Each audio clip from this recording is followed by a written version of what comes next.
오늘도 주님의 큰 은혜가 저와 여러분 가운데 있기를 축복합니다. 신앙은요, 역설이에요. 우리는 예수 믿어 축복받고 높아지기를 원해요. 근데 예수님은 우리 보고 낮아지라 하세요. 우리는 예수 믿어 축복받아서 섬김 받는 자가 되고 싶어 해요.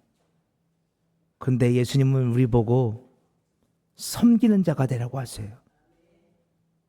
우리는 예수 믿어 축복받아 부유한 자가 되고 싶어 해요. 그런데 예수님은 우리 보고 가난한 자가 되라 하세요. 오늘 제목 한번 보실까요? 우리 함께 읽어볼게요. 시작. 풍족함이 변하여 비움이 되게 하시는 하나님. 아멘이세요? 우리는 풍족한 삶을 원하잖아요. 그런데 하나님은 먼저 비우라 하세요. 여러분, 이 역설을 아세요? 오늘은 룻기를 통해서 이 역설의 이야기를 여러분과 좀 해보려고 해요. 여호와의 돌보심이 있었고 기근은 끝이 났어요. 빵집에 빵이 생겼대요. 그래서 빵집을 떠나갔던 사람들이 돌아와요. 그 돌아오는 사람들 중에 10년 전에 이 빵집을 떠났던 나오미가 있었어요. 나오미가 모압 여인 며느리 룻과 함께 베들레헴에 돌아오는데요. 19절 보면 여기서 중요한 단어가 떠들며예요. 떠들며. 히브리어로 하맘인데요. 큰 소동이 일어났다는 뜻이에요. 나오미가 베들레헴에 돌아오자 베들레헴 성이 큰 소동이 일어났어요. 왜 큰 소동이 일어났을까요? 자, 사람들이 묻습니다. 이가 나오미냐? 여러분, 10년이면 강산도 변한다고 하죠. 사람도 변해요. 10년 전의 나오미와 지금의 나오미가 너무 달라요. 그래서 서로 수근수근 되는 거예요. 저 사람이 진짜 나오미 맞아? 저 사람이 그 옛날 그 엘리멜렉의 아내 나오미야? 저 사람이? 그리고 나오미에게 와서 묻는 거예요. 진짜 나오미야? 네가 나오미라고? 그때 나오미가 이렇게 말해요. 나를 나오미라 부르지 말고 나를 마라라 불러주세요. 나오미는 기쁨, 즐거움, 사랑스러움, 아름다움이란 뜻을 갖고 있어요. 10년 전 베들레헴을 떠날 때 나오미는 사람들에게 기쁨이었고 사랑스러움이었고 아름다움이었어요. 그런데 10년 후 다시 베들레헴으로 돌아온 나오미의 모습은 너무 달라져 있었어요. 나오미가 말해요. 저를 이제부터는 마라라 불러주세요. 우리가 많이 봤던 마라라는 단어가 또 나오네요. 마라가 무슨 뜻이죠? 그저 쓰다, 고통, 괴로움, 이런 뜻이잖아요.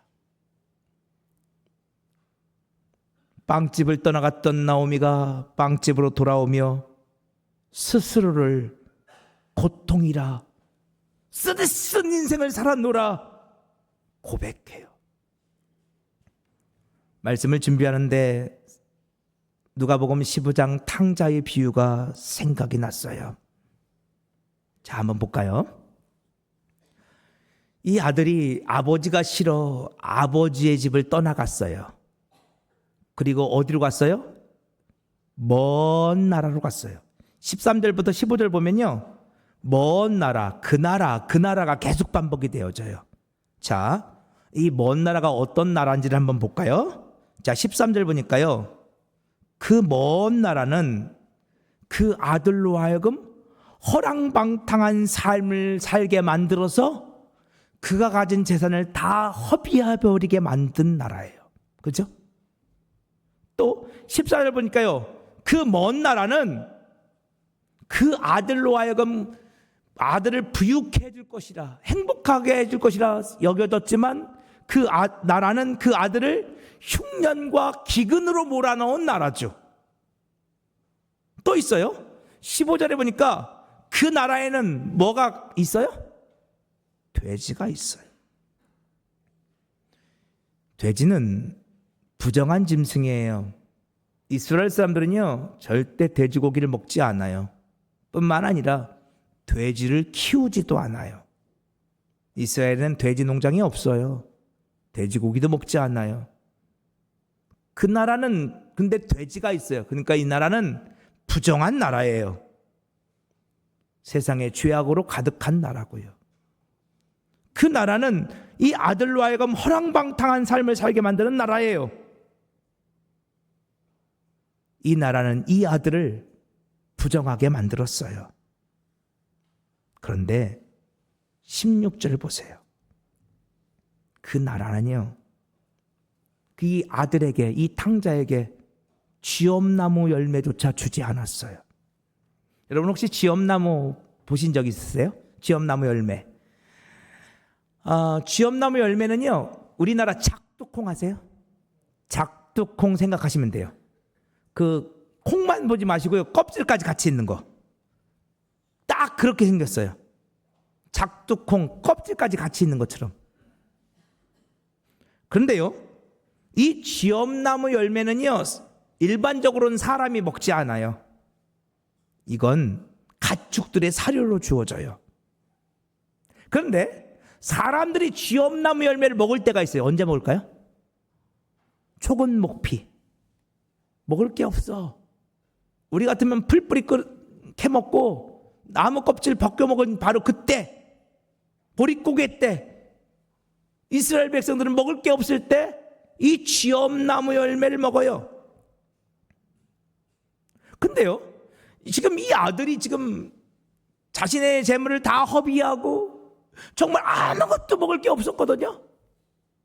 근데 이 사람들이 이 아들에게 쥐엄나무 열매를 줘요, 안 줘요? 안 줘요. 이게 무슨 뜻일까요? 넌 돼지만도 못해, 이런 말이에요. 죄송해요. 넌 개돼지만도 못해, 이런 말이에요. 탕자는 지금 절망의 나락으로 빠졌어요.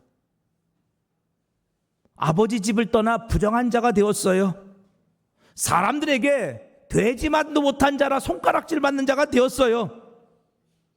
아무도 탕자를 도와주지 않았어요. 탕자는 그 나라에만 가면 그 나라가 자신을 부유케 해줄 거라 믿었지만 그 나라는 탕자가 가진 모든 것을 빼앗아갔고 탕자를 허랑방탕한 자, 부정한 자로 만들었으며 손가락질 받는 자로 만들었어요. 이 당시 상황이 어떠했는지는 17절을 보면 잘 나와요. 탕자는 이렇게 말해요. 내가 여기서 굶주려 죽겠구나. 내가 여기 계속 살다가는 내가 여기서 죽고 말겠구나. 탕자는 어느 날 자신의 실체를 깨달아요. 나는 결국 이렇게 죽고야 말겠구나. 탕자는 자신에게 그 어떤 방법도 그 어떤 소망도 남아있지 않음을 깨달아 알아요. 그런데요, 그때 탕자의 머릿속을 스쳐 지나가는 한 사람이 있었어요. 이 나라의 사람들은 탕자를 개돼지만도 못한 사람이라 손가락질을 했어요. 이 나라 사람들은 탕자가 굶주릴 때 그 가난한 자의 음식 쥐엄나무 열매도 주지 않았어요. 그들은 탕자가 가진 모든 것을 빼앗았고 부정한 자라고 몰아세웠으며 그들은 탕자를 향해 손가락질을 했어요. 그러나 단 한 사람, 탕자에게 자신의 전부를 주었던 사람이 있어요. 이 아들은 아버지가 싫다 했지만 끝까지 너는 내 아들이라고, 세상에서 그 무엇보다도 소중한 내 아들이라고 말해주었던 사람이 있어요. 사람들이 다 손가락질할 때 여전히 그를 사랑의 눈으로 보아주었던 한 사람이 있어요. 그게 누구예요? 그렇죠. 아버지요. 아버지. 절망의 나락 속에서 탕자는 아버지를 생각해요. 그래서 아버지께로 돌아가고자 해요. 그런데 탕자에게도 양심은 있어요. 내가 아버지께 어떻게 했는데? 내가 아버지께 어떻게 했는데? 그래서 탕자는 이렇게 생각해요. 우리 빨간 글씨만 한번 읽어봅시다. 시작. 아버지, 내가 하늘과 아버지께 죄를 지었사오니 지금부터는 아버지의 아들의 일컬음을 감당하지 못하겠나이다. 나를 품꾼의 하나로 보소서 하리라. 아멘. 탕자는 자신이 아버지에게 큰 죄를 지었음을 알았어요. 그래서 말해요. 이제부터는 내가 아버지의 아들이라 감히 말할 수 없습니다. 나는 이제 아버지의 집에 돌아가 아버지의 집에 있는 품꾼이 되어 그렇게 품꾼으로 살겠습니다. 탕자는 고백해요. 내가 아버지의 집에 돌아올 수만 있다면, 내가 다시 아버지 집에서 살 수만 있다면 품꾼이 되어서라도 좋습니다. 그리고 탕자는 아버지 집에 돌아와요. 그런데요, 누가복음에 보면 또 한 사람이 등장해요. 자, 누가복음 18장에 볼까요? 이번에는 세리가 등장해요. 이 세리가 성전 앞에 오고 있어요. 성전은 하나님 아버지의 집이죠. 이 세리가 아버지의 집에 오는데요, 자신이 얼마나 악한 자인지를 알아요.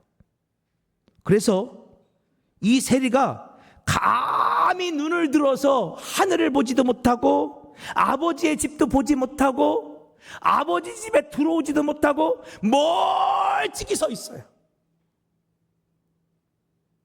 아버지 집에 들어가면 되는데 아버지 집에 면목이 없어서 못 들어가는 거예요. 누가 들어오지 마라고 막아서 못 들어가는 게 아니에요. 내가 너무 악한 자임을 깨달았어요. 그래서 아버지 집에 못 들어가고 하늘도 쳐다보지 못하고 성전도 쳐다보지 못하고 그냥 가슴을 치며 울 뿐이에요. 아버지여, 나를 불쌍히 여기소서. 나는 죄인이로소이다. 이 세리는 아버지 집에 못 들어가요. 그런데요, 저 멀찍이서 아버지가 한눈에 아들을 알아봤어요.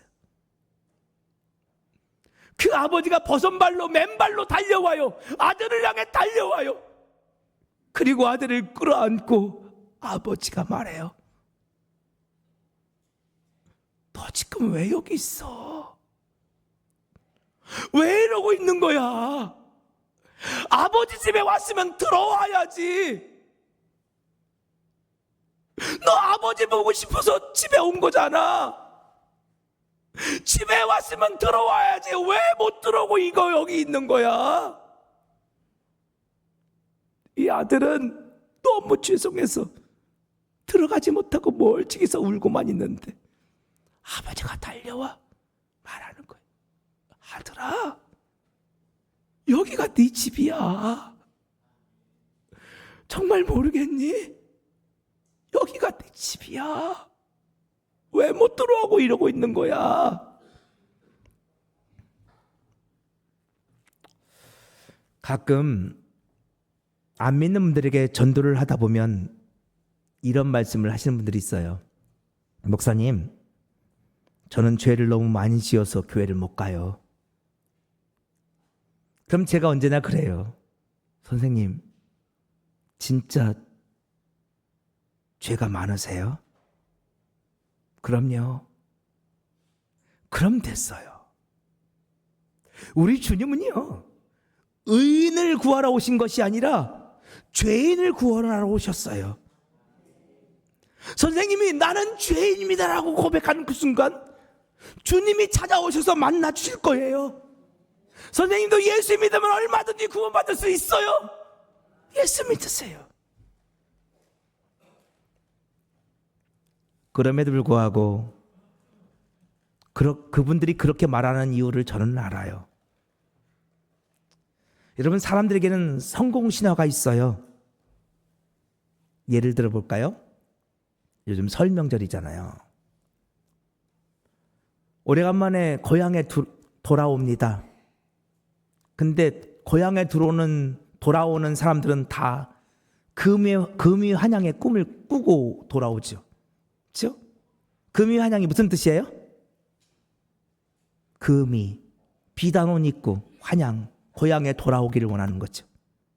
오늘 우리 모두에게는 비단 옷 입고 성공해서 고향집에 돌아오고 싶은 그런 마음이 다 있죠.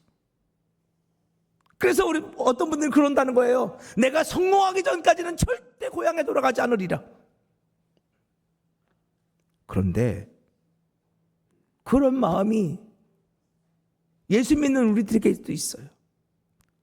내가 성공하기 전까지는 절대 교회 안 갈 거야.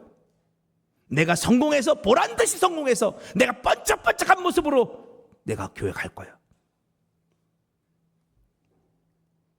여러분, 혹시 그런 분들 있어요? 아니요. 당자가 누더기 옷을 입고, 비단 옷이 아니에요. 누더기 옷을 입고 아버지 집에 돌아옵니다. 그래도 아버지는 그 아들을 끌어안아 주십니다. 그가 입고 있던 그 누더기 옷을 벗어제치시고 가장 좋은 옷을 입혀주시고 그의 손에 금가락지를 끼워주십니다. 탕자는 품꾼이면 된다 말하고자 했습니다. 할 수만 있으면 품꾼으로라도 아버지의 집에 있겠다 말하고자 했습니다. 그러나 탕자는 미처 그 이야기를 꺼내지도 못했습니다. 왜요? 아버지가 그 아들을 끌어안고 아들아 잘 돌아왔어. 아들아 잘했어. 돌아온 것만 해도 잘한 거야. 온 것만 해도 잘한 거야. 아버지가 그 아들을 받아주었기 때문입니다. 누가복음 18장의 세리도 마찬가지입니다. 여러분, 이 탕자나 세리나 그들에게는 주장할 것이 아무것도 없습니다. 그들은 모두 다 죄인입니다. 아버지 앞에 죄인이죠. 잘한 것이 아무것도 없습니다. 그래서 아버지 집에 감히 들어가지도 못하고 저 멀찍이서 울고 있습니다. 그런데 지금 그런 일들이 오늘 룻기 나오미에게도 벌어지고 있습니다. 사람들이 묻습니다. 너 정말 나오미야? 너 정말 기쁨이야? 너 정말 아름다움이고 사랑스러움이야? 근데 왜 이렇게 변했어? 왜 이렇게 된 거야? 그런 상황 속에서 나오미는 고백합니다. 저는 마라입니다. 저는 하나님의 은혜가 없이는 살 수 없는 자입니다. 아버지의 그 사랑, 그 긍휼이 없이는 살 수 없는 자입니다. 그러나 이제 나 알았습니다. 먼 나라에 가서 살다 보니 아버지의 나라가 얼마나 좋았는지를 이제는 알았습니다. 그래서 돌아왔습니다. 지금 나오미는 자신의 마라됨을 고백합니다. 저는 이것이 회복의 시작이라 믿습니다. 회복은요, 하나님의 돌보심으로 시작됩니다. 우리가 지난주에 봤죠? 하나님의 돌보심 파카드.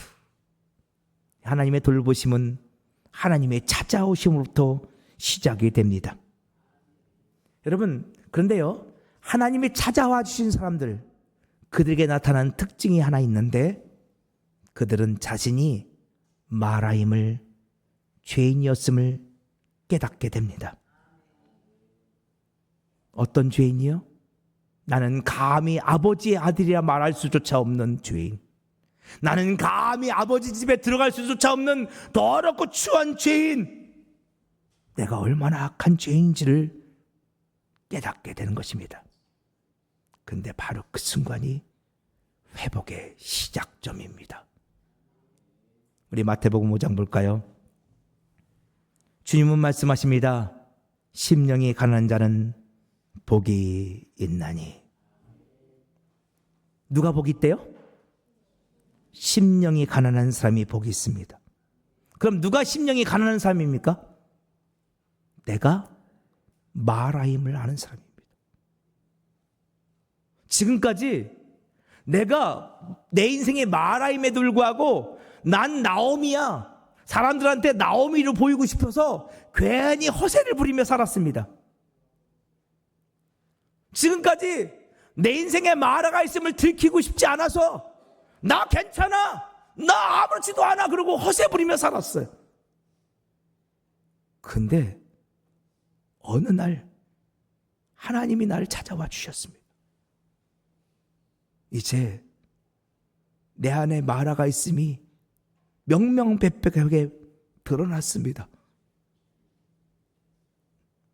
그 순간 하나님 앞에 무릎을 꿇습니다. 주여, 내가 마라입니다. 나를 불쌍히 여겨주세요. 그래서 오늘 21절 보면 이런 말씀이 있어요. 자, 21절 보세요. 우리 같이 빨간 글 읽어봅시다. 시작. 내가 풍족하게 나갔더니 여호와께서 내게 비어 돌아오게 하셨느니라. 아멘. 그래서 오늘 제목이 풍족함이 변하여 비움이 되게 하신 하나님이에요. 자, 근데요, 여기 되게 이상하잖아요. 여러분, 나오미가 베들레헴을 떠날 때 풍족해서 나갔습니까? 양식이 떨어져서 먹을 것이 없어서 나갔죠. 근데 이게 웬 말이에요? 나오미가 자기가 풍족해서 나갔대. 이게 무슨 말이에요? 자, 여기서 풍족하게라는 단어 히브리어로 멜레아예요. 멜레아. 네, 이 멜레아는요, 가득 차다, 가득 채워지다 이런 뜻이에요. 근데 어떻게 가득 채워졌느냐? 여러분, 곡식 창고가 있다 칩시다. 곡식 창고가 있는데 더 이상 뭔가를 집어넣을 수 없을 만큼, 막 꾸겨 넣을 수 없을 만큼 가득 찼어요. 더 이상은 안 돼. 비집고 들어갈 틈이 있어 없어? 전혀 없어요. 이게 가득 찬 거예요. 조금이라도 비집고 들어갈 틈이 있으면 이건 멜레아가 아니에요. 멜레아는요, 쌀 한 톨도 비집고 들어갈 틈이 없어. 이게 멜레아예요. 나오미는 자기가 베들레헴을 떠날 때 멜레아였다고 말해요. 이게 무슨 말이냐? 나오미가 베들레헴을 떠날 때 그는 양식이 없어서 베들레헴을 떠났죠. 그럼에도 불구하고 나오미는 이런 생각을 했어요. 그래도 내 남편과 내가 열심히만 살면 먹고는 살겠지. 내가 최선의 노력을 하면 그래도 내 뜻대로 되겠지. 정말로 내가 정말 열심히 살면 잘 될 거야. 나오미는 그렇게 생각했다는 거예요. 그리고 나오미는 자신의 생각, 자신의 계획, 자신의 뜻으로 충만했어요. 멜레아했어요. 가득 찼어요. 그러니까 거기에 하나님이 들어오실 여지가 있어요, 없어요? 없어요. 이게 멜레아예요. 내 생각만 있었어요. 내 뜻만 있었어요. 내 인생의 계획만 있었어요. 그러니까 나오미가 말하는 멜레아는 하나님 없이도 얼마든지 잘 살 수 있다고 생각했던 사람의 교만을 말해요. 근데 베들레헴으로 돌아올 때 나오미는 멜레아가 아니라 이제는 비어있게 되어져요. 이 비어라는 단어는 히브리어로 레이캄인데요. 레이캄은 아무것도 없다, 빈손 이런 뜻이에요. 요즘 단어로 말하면 완전히 파산되었다 이런 뜻이에요. 자, 이게 무슨 뜻이냐? 나오미가 베들레헴을 떠날 때 자신의 생각, 자신의 계획이 있었다니까요. 그리고 열심히 살면 그 뜻이, 그 계획들이 이루어질 거라고 생각했어요. 베들레헴을 떠나갈 때 나오미 안에는 하나님의 들어오실 여지가 없었어요. 그런데 모압에서 살면서 나오미의 마음이 비어지기 시작해요. 내 힘으로 살 수 없음이 깨달아지기 시작해요. 인생이 내 계획대로 되지 않음을 알기 시작해요. 점점 나오미는 파산하였고 나중에는 어떻게 했어요? 완전히 파산하게 된 거예요. 완전. 그런데 잘 보세요. 21절 말씀 다시 보세요. 누가 그렇게 하셨다고요? 누가? 여호와께서. 여호와께서 나를 그렇게 파산시키셨습니다. 그러면 여러분, 여호와께서 나오미를 그렇게 파산시키신 이유가 뭐예요? 다시 마태복음 5장. 그게 복이기 때문에요. 여러분이 아멘 안 하실 줄 알았어요. 목사가 설교하면서 파산하는 게 복이라니. 여러분, 그게 복이기 때문에 그러는 거예요. 오늘 우리들에게는 예수 잘 믿어서 내 계획, 내 뜻이 이루어지기를 소망하는 마음들이 있어요. 제가 우리에게는 그랬잖아요. 저의 마음속에도 그런 마음이 있어요. 저는 늘 하나님 앞에 기도하면서 제 뜻을 고집할 때가 많아요. 저는 늘 하나님과 기도의 씨름을 싸워요. 하나님, 제 생각엔 이게 더 맞는 것 같은데요. 저와 여러분이 생각하는 복은 멜레아예요. 예수 없이도, 은혜 없이도, 기도하지 않고도, 하나님께 매달리지 않고도 내가 생각한 대로, 내 뜻대로, 내 계획대로 내 인생이 그렇게 되어지는 것, 우리는 그것이 복이라고 생각해요. 안 그렇습니까, 여러분? 어떤 이들은 그렇게 말해요. 왜 예수 믿는 사람들은 맨날 찌질하게 눈물 콧물 짜면서 기도하느냐고. 왜 예수 믿는 사람들은 노력은 안 하고 맨날 은혜 없이면 안 된다고, 하나님이 도와주시지 않으면 안 된다고 맨날 그렇게 말하느냐고. 차라리 기도할 시간에 가서 더 공부하고 기도할 시간에 더 노력하라고.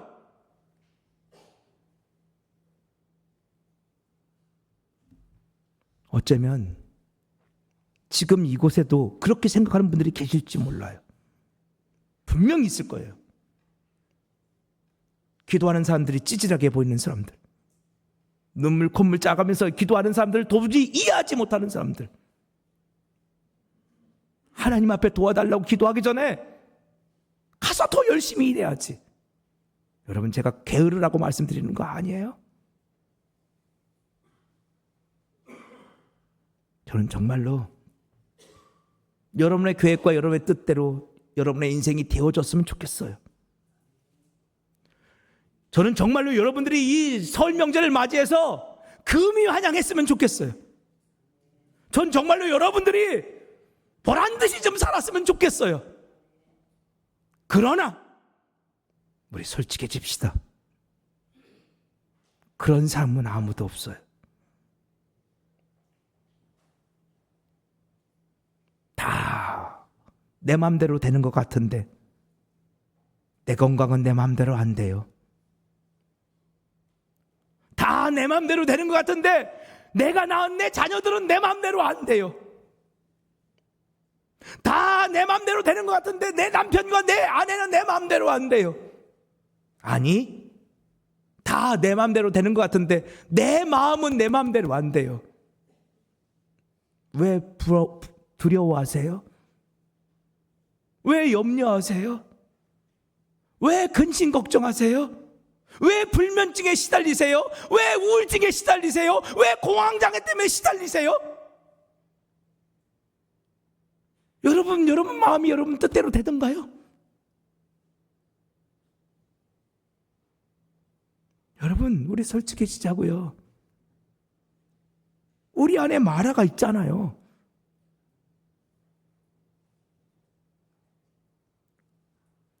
그거 포기하시는 게 은혜예요. 먼 나라 가서 내 마음대로 살면, 내 계획 가지고 살면 다 될 줄 알죠. 그렇게 살다가 어느 날 깨달아지는 게 은혜예요. 내가 망한 자구나. 예수 없이 산 내가 망한 자구나. 영적으로 파산한 자구나. 내가 예수 없이 살다가, 내 마음대로 기도하지 않고 내 마음대로 살다가, 하나님 뜻대로 살지 않고 내 마음대로 살다가, 그 사실이 깨달아지는 게 은혜예요. 하나님이 왜 그렇게 하신다고요? 우리를 싫어하시기 때문이 아니에요. 오늘 우리를 사랑하시기 때문이에요. 어느 날 내 안에 영적인 파산 선고가 내려졌어요. 그 순간 어떤 일이 일어나는 줄 아세요? 내 안에 공간이 생기기 시작해요. 지난 날에는 내 생각, 내 계획, 내 뜻으로 내가 충만해서 내 마음속에 하나님이 들어오실 공간이 있었다 없었다? 없었어요. 그런데 그 순간 내 안에 하나님이 들어오실 공간이 생기기 시작해요. 마치 그건 이런 거예요. 설 명절날 아침에 어머니가 차려주신 아침을 맛있게 먹었어요. 먹고 났더니 어머니가 과일도 갖다 주시고 떡도 갖다 주시고 또 간식도 갖다 주셔서 또 먹었어요. 그런데 오늘 12시에 고향 친구들과 오래간만에 점심 약속이 있어요. 지금도 배가 너무 불러요. 근데 점심 때 점심 먹으러 가야 돼. 그러면 여러분 어떻게 하실 거예요? 화장실 가야죠. 그리고요, 저 백마광병 가서 뛰어야죠. 왜? 내 장을 좀 비워야 되니까. 비워야 점심도 먹을 거 아니에요? 내 안에 내 계획, 내 생각으로 가득 차요. 하나님이 들어올 공간이 없었어요. 하나님은 지금 그 모든 것들을 비워내게 하시는 거예요. 그래서 하나님이 들어오실 공간을 만드시는 거예요. 그런데 여러분, 그게 은혜예요. 자, 오늘 22절만 보고 말씀 마칠게요. 자, 보세요. 자, 우리 빨간 글씨 한번 읽어볼까요? 시작. 그들이 보리 추수 시작할 때에 베들레헴에 이르렀더라. 아멘. 나오미와 룻이 돌아올 때가 언제라고요? 보리 추수 때. 여러분, 이게 뭐 그렇게 중요해서 성경에 써놨을까요? 아니, 밀 추수 때 돌아오면 안 돼요? 벼 추수할 때 돌아오면 안 돼요? 포도 열매 딸 때 돌아오면 안 돼요? 아니, 이게 뭐 그렇게 중요하기에 보리 추수 때 나오미가 돌아왔다고 말하는 걸까요? 자, 지금 룻기 1장 6절을 보면요, 하나님께서 양식을 주셨다는 소문을 듣고 나오미가 돌아와요. 근데 여러분, 이 양식이 22절 보니까 이 양식이 뭐라고요? 보리예요. 보리. 이 양식이 보리예요. 그러면 도대체 보리가 뭐가 그렇게 중요하기에 보리를 이야기하는 걸까요? 자, 이스라엘의 절기가 있어요. 이 절기 중에 보리와 관련된 절기가 있다고 제가 예전에 아주 강조해서 말씀드렸던 기억이 나는데, 혹시 기억나세요? 보리와 관련된 절기는 6월절, 초실절이 있어요. 그리고 밀과 관련된 절기는 오순절이 있죠. 자, 이 6월절은 보리 추수 때, 6월절과 초실절은 보리 추수 때, 우리로 말하면 3월 말 4월 초경이에요. 이것과 관련이 있어요. 그런데 그러면 도대체 왜 나오미가 이 보리 추수 때 돌아오느냐? 왜 이 보리가 양식이냐? 자, 요한복음 6장 볼까요? 예수님께서 오병이의 기적을 베푸시는데 그때 사용하셨던 게 뭐라고요? 보리떡이에요. 여러분, 이 보리떡은 우리가 요한복음 6장 33절 35절 보면 예수님을 상징하셨어요. 생명의 양식 대신 예수님을 상징한다는 걸 이미 여러 차례 나눴어요. 자, 예수님이 뭐다? 보리떡으로 오셨다. 보리떡이다.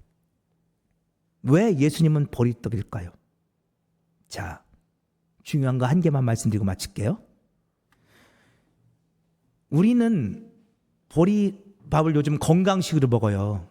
근데 옛날에 가난할 때 우리 그랬어요. 엄마 나 쌀밥 먹고 싶어. 나 보리밥 먹기 싫어. 그랬던 분 여기 분명 계실 거예요. 이스라엘 사람들도 마찬가지예요. 이스라엘 사람들은 떡을 먹는데 빵을 먹는데 그들은 그렇게 말해요. 엄마 나 밀가루로 만든 빵 먹고 싶어. 나 보리로 만든 빵 먹기 싫어. 현미빵 있죠. 그런 거. 별로 맛없잖아요. 보리빵도 그렇잖아요. 여러분 이스라엘 사람들도요. 일반적으로 밀로 만든 빵을 먹어요. 그런데 보리로 만든 빵을 먹는 사람도 있어요. 누굴까요? 가난한 사람들이에요. 삶이 고달픈 사람들, 삶이 쓰디쓴 사람들, 마라와 같은 사람들, 눈물 나는 이야기들이 있는 사람들, 완전히 파산한 사람들, 그들은 밀로 만든 빵을 못 먹고 보리로 만든 빵을 먹어요. 그래서 예수님께서 스스로를 보리떡이라 우리에게 가르쳐 주신 거예요. 예수님이 왜 보리떡으로 오신 줄 아세요? 이 땅의 가난한 자들, 마라와 같은 사람들, 세례와 같이 감히 아버지 집에 들어가지도 못하고 저 멀리서 통곡하며 우는 자들, 영적으로 파산한 자들을 구원해 주시기 위한 생명의 양식임을 가르쳐 주시기 위해서 예수님은 보리떡으로 이 땅에 오신 거예요. 왜 룻기가 보리추수 때에 나오미가 베들레헴에 돌아왔다고 하는지 아세요? 왜 그때 양식이 회복되었는데 그 회복된 양식이 보리라고 말하고 가는지 아세요? 내가 영적인 파산이 되었다는 사실을 주 앞에 고백하게 될 때, 내가 마라임을 고백하게 될 때, 내가 죄인 중에 괴심을 고백하게 될 때, 오늘 우리의 생명인 양식인 예수 그리스도께서, 보리떡 대신 예수 그리스도께서 오늘 우리를 찾아와 주실 거예요. 그리고 오늘 우리를 먹여주실 거예요. 당신의 생명의 양식으로 우리를 먹이심으로 오늘 마라와 같은 우리 인생을 회복시켜 가실 거예요. 룻기는요, 나오미가 마라가 되는 이야기예요. 그런데요, 거기까지만 읽으면 안 돼요. 룻기는 마라가 나오미가 되는 이야기예요. 나오미가 하나님의 집을 떠났다가 아버지 집을 떠났다가 마라가 되었어요. 그는 마라가 되어 돌아오죠. 네가 정말 나오미야? 너 왜 이렇게 변했어? 내가 알던 나오미는 이런 삶이 아니었는데. 사람들이 깜짝 놀라 물어요. 그런데 놀랍게도 그 베들레헴은, 그 떡집은 그 마라야 같은 쓰디쓴 인생을 사는 그 나오미, 그 마라를 다시 나오미로 회복시켜요. 이것이 하나님의 역사예요. 지금 이곳에 마라와 같은 인생을 사시는 분들이 있다는 거 알아요. 많이 힘들고 많이 어려운 삶을 사는 믿음의 형제들이 있다는 거 알아요. 그런 여러분을 향해 목사가 가난함이 복이라고, 영적 파산함이 복이라고 말씀드려서 죄송해요. 그러나 여러분, 내가 영적으로 파산된 자였음을 고백하게 될 때 오늘 우리의 마음이 열리고 주님이 우리 마음을 삐집고 들어오실 수 있다는 사실을 기억하세요. 그리고 그 예수님은 우리의 보리떡이 되어주셔서, 가난한 자들의 우리와의 양식이 되어주셔서 오늘 우리를 살리시고 회복시켜 주실 거예요. 그분으로 말미암아 마라의 우리 인생이 다시 나오미로 회복되는 역사를 경험하게 될 거예요.